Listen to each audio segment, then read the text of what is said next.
एक बार की बात है, एक तालाब में बहुत सारे मेंढक रहते थे।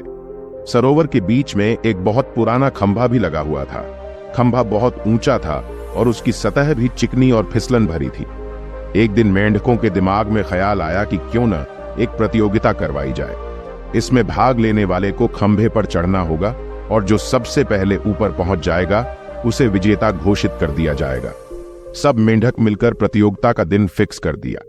कुछ दिन बीतने के बाद प्रतियोगिता का दिन आ गया। खंभे के चारों ओर बहुत भीड़ इकट्ठी हो गई।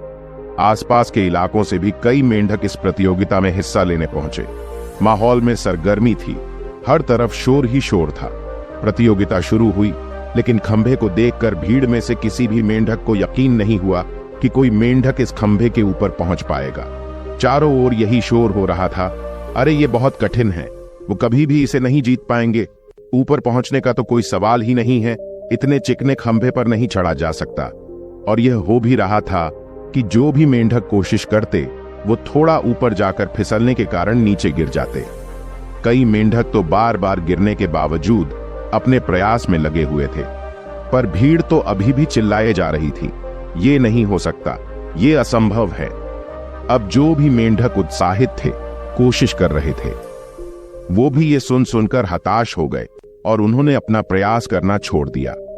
लेकिन उन्हीं मेंढकों के बीच एक छोटा सा मेंढक था जो बार बार गिरने पर भी उसी जोश के साथ ऊपर चढ़ने में लगा हुआ था।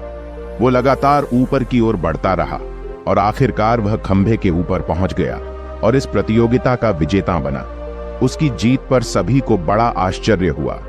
सभी मेंढक उसे घेर कर खड़े हो गए और पूछने लगे, तुमने ये असंभव काम कैसे कर दिखाया? कैसे तुमने सबको पीछे छोड़कर जीत प्राप्त की? तभी पीछे से किसी ने बोला, अरे उससे क्या पूछते हो, ये तो बहरा है। तो दोस्तों, आपको समझ आया वो कैसे जीता? क्योंकि उसके आसपास जितने भी टांग खींचने वाले थे, उनकी आवाज उसको नहीं सुनाई दी, जिससे वो नकारात्मक नहीं सोच पाया और वो अपने लक्ष्य पर ज्यादा फोकस कर पाया।